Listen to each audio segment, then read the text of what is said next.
The Valuation of 20 Years. The legal counsel's conference room smelled faintly of citrus polish, industrial carpet shampoo, and the dry, climate-controlled chill of expensive air filtration. It was a space designed to translate human entanglements into orderly columns of figures. Evelyn Hartley sat in a leather armchair that yielded beneath her weight with a quiet hiss, watching the attorney, a man whose charcoal suit looked tailored to withstand the friction of 1,000 corporate negotiations, glide a rectangular strip of paper across the dark mahogany desk. $38,000. Her right hand, where a pale shadow still marked the base of her ring finger after 2 decades of wearing a simple gold band, reached out and gently drew the check toward her. 20 years of marriage. 2 decades spent adapting her stride to Robert's rhythm, growing like ivy against a fence post in whatever direction he pruned her. And here, in crisp, dark ink typography, was the court's official assessment of her equity. Her given name was misspelled on the payee line. Evelyn, printed with an extraneous letter, an administrative oversight nobody had bothered to correct before signing. "And what will be your course of action now, Mrs. Hartley?" the attorney asked. His tone possessed that practiced, cushioned gravity usually reserved for delivering routine bad news. Evelyn looked past his shoulder, fixing her gaze on her reflection in the floor-to-ceiling glass panel behind him. 42 years old. Shoulder-length hair cut in the understated bob Robert preferred, though subtle silver threads had begun to streak her temples over the past winter. Her blue eyes appeared pale and washed out under the overhead fluorescent light grid. She had chosen a deep navy dress for this final hearing, a conservative dark wool piece meant to signal composure, to assure everyone involved that she had no intention of causing a scene. "I honestly don't know," she said quietly. The confession carried no drama, only the hollow weight of absolute truth.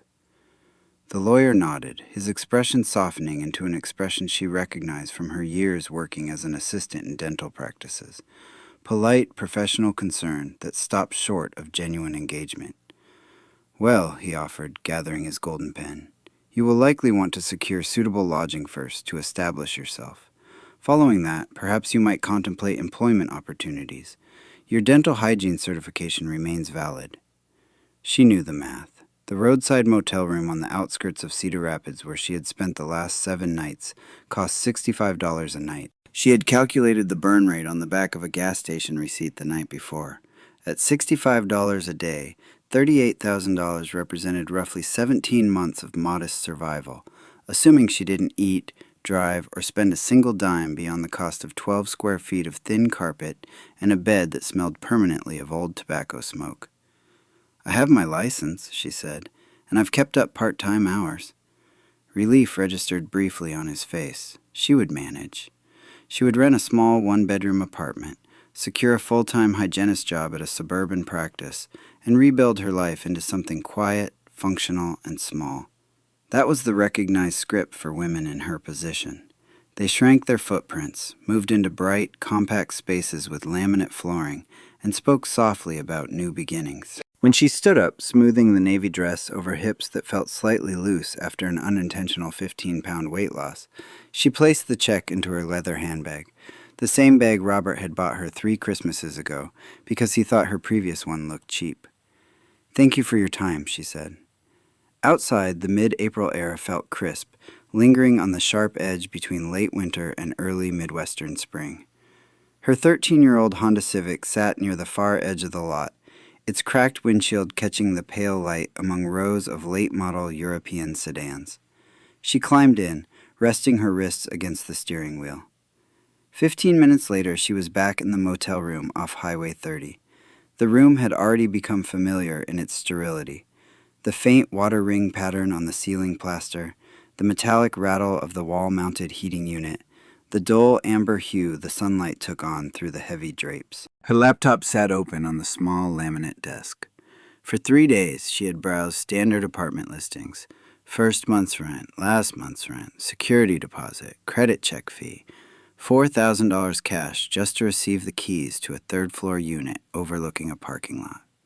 And then the relentless monthly drain, rent, Internet, water, trash, insurance, food. The $38,000 would evaporate long before she ever felt anchored. Her fingers hovered above the keyboard. A strange, quiet shift occurred beneath her ribs. Not anger exactly, but a cold clarity. She cleared the search field that read Apartments, Cedar Rapids. She typed Foreclosures, Iowa, Farmland. The idea didn't feel brilliant or radical. It felt instinctual, like reaching for a rail in the dark. Her grandfather had farmed 300 acres near Waterloo when she was a child. She remembered the smell of green hay, diesel fuel, and damp loam, and the expansive horizon where you could watch a rain curtain coming across the county an hour before it hit the porch. When he died, her father had sold the land immediately, moved the family into town, and taken a punch card job at the factory. But the memory of the space itself, the physical ground, had remained intact.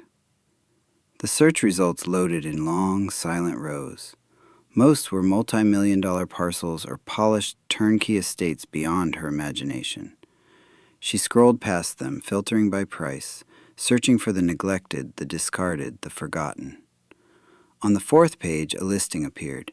80 acres, Warren County, foreclosure, minimum bid, $25,000. The thumbnail photos were brutally unvarnished. A 2-story farmhouse with a visible hole in the roof shingles. A timber barn leaning several degrees to the west, its siding weather-bleached to a dark slate gray. Fields choked with thistles and dormant brush. And one photograph, taken inside a dimly lit equipment shed, showing the rear quarter of a tractor buried under years of cobwebs, bird droppings, and thick dust. The listing caption was brief. Equipment included in present condition, no warranties expressed or implied. Bank asset liquidation. Evelyn zoomed in on the tractor image.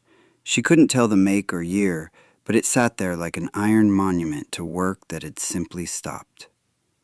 Her phone vibrated on the bedspread. Robert, his 4th call since the morning's hearing ended. She let it hum until it went to voicemail, knowing precisely what he was calling to say. He would want to remind her about the joint account closures, remind her to be careful with the settlement money, and ask if she needed him to review her lease paperwork before she signed anything. She stared at the photograph of the overgrown 80 acres. $25,000 minimum bid. If she bought it, she would have $13,000 left in the world. $13,000 to live on, fix what was broken, and keep the property taxes paid. It was entirely irrational. It was financially absurd. She saved the page to her bookmarks, closed the laptop, and lay back on the stiff motel bed. By midnight, she had convinced herself it was a foolish impulse born of exhaustion. By 8 o'clock the next morning, she was on the phone with the bank's asset manager, scheduling a walkthrough. The auction and the iron-on.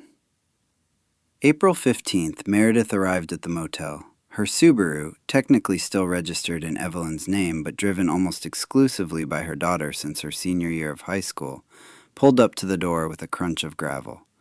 At 19, Meredith carried herself with the impatient grace of someone midway through her second year at the University of Iowa. She stepped inside, her blonde hair pulled back in a loose ponytail, wearing an oversized Hawkeye sweatshirt. A single look around the cramped motel room made her posture stiffen. "Mom, you can't keep living out of a suitcase here." Evelyn offered a thin smile, pouring water from a diminutive coffee pot that brewed 2 cups of liquid smelling faintly of scorched plastic. "I know. I've been looking at options." Meredith sat on the edge of the bed, pulling up her phone. "I found a place near campus. A 1-bedroom, $900 a month. It's clean, safe, and close to town. I can help you set up the lease." $900 plus utilities, internet, and parking, Evelyn noted, turning her laptop screen around.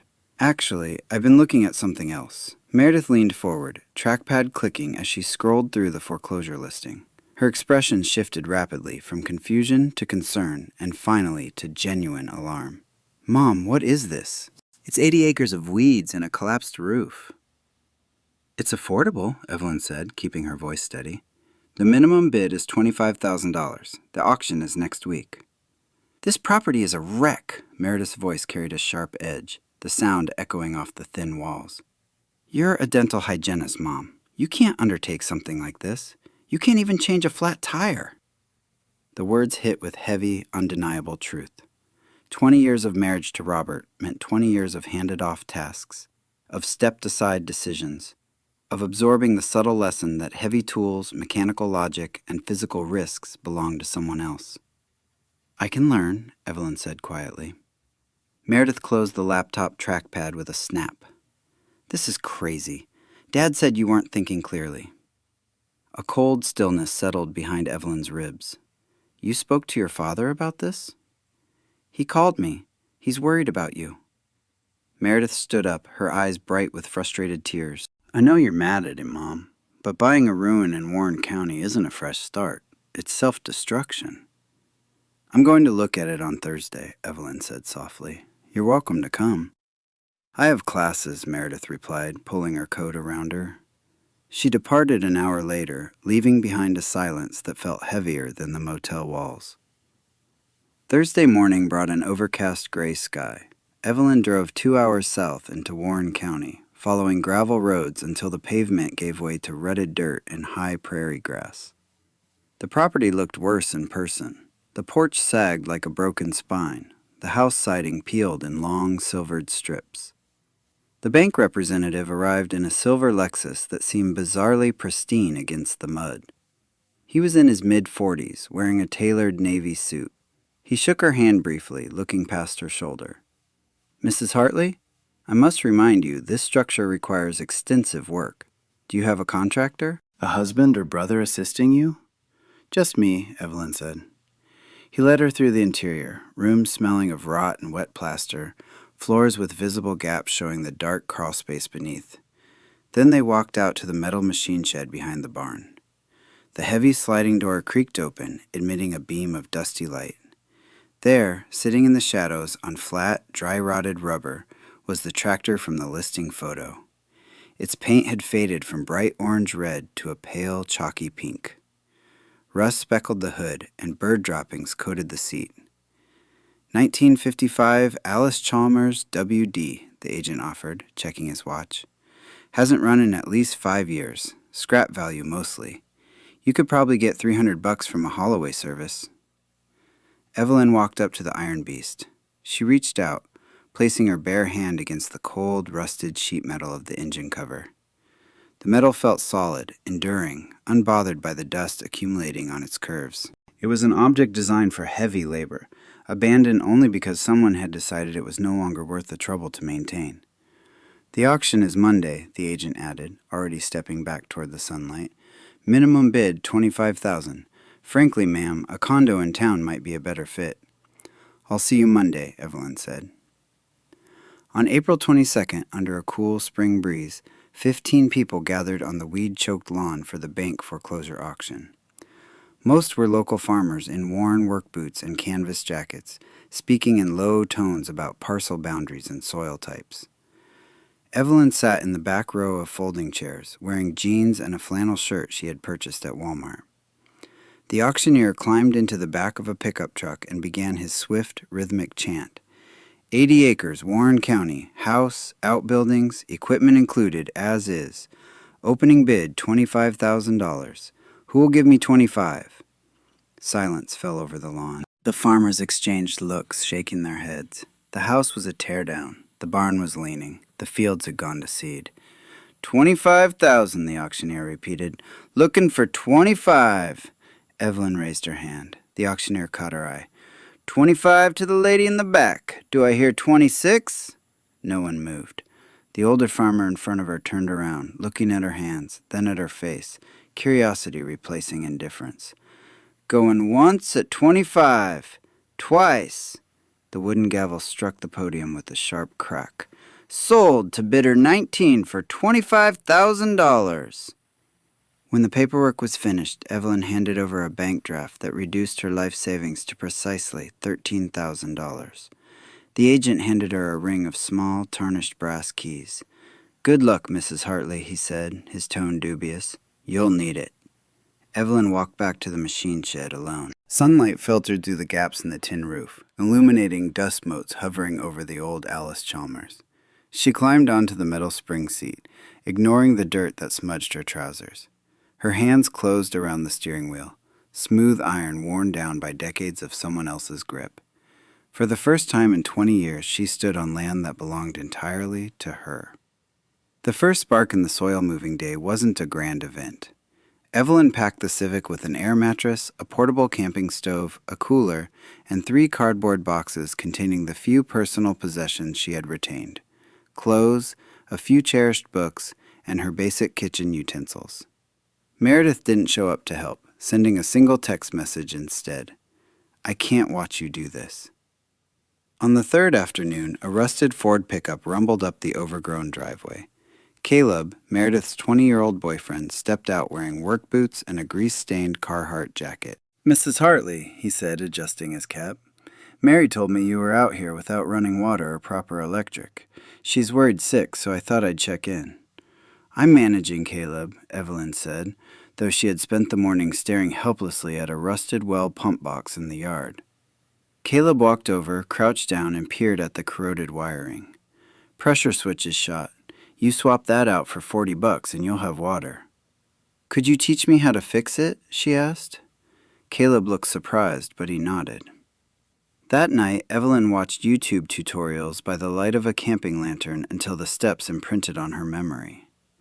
The next morning, she drove to the Indianola hardware store, ignored the clerk's polite skepticism, bought the $40 part, and installed it herself. When the pump hummed to life and clear water sputtered from the kitchen faucet, she stood over the sink and wept. Not out of sorrow, but from the sudden, thrilling realization that she was capable of repairing her own life. "Next project is the tractor," she told Caleb when he returned the following weekend. "That Allis-Chalmers engine is probably seized solid, Mrs. Hartley," Caleb warned, though he brought along a printed shop manual. "I won't fix it for you, but I'll teach you." "That's precisely what I need," she said. Over the next month, Evelyn's hands transformed. The smooth, immaculate skin of a dental hygienist became calloused, stained with black motor grease, and scarred by minor nicks from stubborn wrenches. Together, they drained decades-old sludge from the oil pan, scrubbed the carburetor with solvent, cleared corroded battery terminals, and set new spark plugs. Evelyn approached the machinery with the meticulous care she had once applied to cleaning teeth. Everything is just a system, she realized. You just have to understand how the components interact. On May 20th, the air was cool and clear. Evelyn mounted the metal seat of the Allis-Chalmers, her hands gripping the cold wheel. Caleb adjusted the choke. "Try it now." She turned the key. The starter motor ground heavily. Once, twice. Then the engine coughed, sputtered, caught fire, and roared to life with a deep, rhythmic vibration that filled the shed with blue smoke. Evelyn sat atop the rumbling iron, tears streaming down her face, laughing aloud as the machine vibrated beneath her. "What are you going to call her?" Caleb shouted over the rumble. Evelyn smoothed her hand over the rusted hood. "Lady," she called back. "Her name is Lady." By late May, the local agricultural community took notice. Walt Drummond, a 73-year-old neighbor whose family had farmed the adjacent land for generations, drove his Chevy pickup into her yard. "Heard someone bought the Peterson foreclosure," Walt said, stepping out with a slow, measured gait. He looked at the patch on the house roof, then at Lady parked near the barn, and finally at Evelyn's dirt-streaked face. "Where's your husband, ma'am?" "I don't have one," Evelyn replied directly. Walt grunted, looking out over her overgrown fields. "You intend to farm this 80 acres alone?" "I do, if someone will teach me what to plant." Something in her unvarnished honesty appealed to the old farmer. "Timothy and clover mix," Walt declared. "Simple hay crop, forgiving for a beginner. You disc these fields first, drag them smooth, and seed before the summer heat hits." Over the following weeks, Walt became her mentor. He showed her how to hook up a disc harrow, how to read the soil's moisture by pressing it in her palm, and how to overlap passes across the field. Evelyn worked 16-hour days, driving Lady back and forth across 40 acres, her shoulders aching, her eyes stinging with dust, but her mind remarkably clear. To supplement her remaining $8,000 in savings, she took part-time shifts back at the dental clinic and set up a modest wooden roadside stand at the edge of her driveway to sell fresh garden vegetables she cultivated behind the house. Passers-by began to stop, at first out of curiosity, then for the quality of her produce. Local women stopped their cars, leaving extra bills in her honor jar with quiet words of encouragement. "Keep going, honey. It's about time someone proved what we can do."